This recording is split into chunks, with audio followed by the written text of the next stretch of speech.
Welcome to steno dictation. अगर आप इस चैनल पर नए हैं तो चैनल को सब्सक्राइब करें और बेल आइकन ज़रूर दबाएं। डिक्टेशन 5 सेकंड बाद शुरू होगा।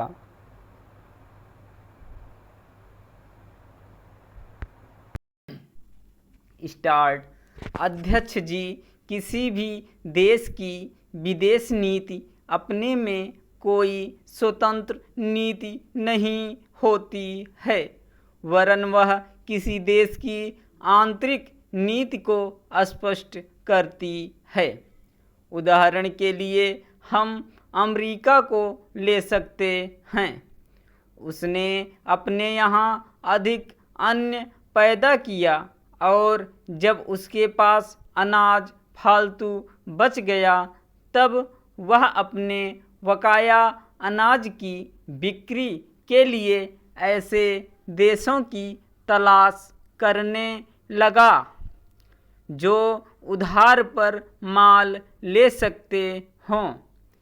किंतु हमारी आंतरिक नीति ने यह तय किया कि खर्चीले ढंग से सरकार चलाएंगे और स्वदेशी मुद्रा की कोई राशि हमारे पास नहीं बचेगी।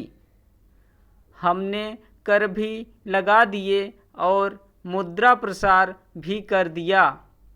कुछ संकट पड़ने के बाद इस बात की आवश्यकता को नहीं समझा कि उस पैसे का कहीं अन्यत्र उपयोग कर सकें।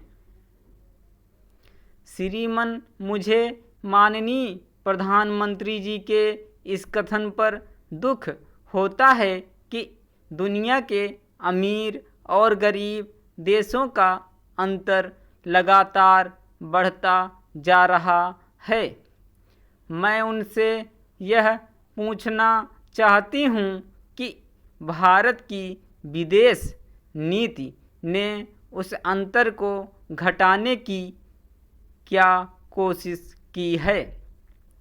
क्या भारत सरकार ने कभी दुनिया की पंचायत में यह कहने की हिम्मत की है कि बालिग मताधिकार के आधार पर यूएनओ का चुनाव होकर एक संसद बनाई जाए? और क्या आप में यह देखने की हिम्मत है कि फौज के हिसाब से कर लगाकर एक विकास का खाता खोल दिया जाए? जो देश विकसित हैं उनके मजदूरों का 1 घंटा हमारे देश के मजदूरों के 100 घंटों के बराबर माना जाता है, क्योंकि उनके पास साधन हैं। इसीलिए यह अंतर और भी बढ़ता चला जा रहा है। किसी देश के अंदर आंतरिक नीति में अमीरी और गरीबी का अंतर बढ़ता चला जा रहा हो और वह दुनिया के देशों में विद्यमान अमीरी और गरीबी के इस अभिशाप को समाप्त करेगा। यह समझ में आने वाली बात नहीं है। अब मैं आपका ध्यान एक और बात की ओर दिलाना चाहती हूँ।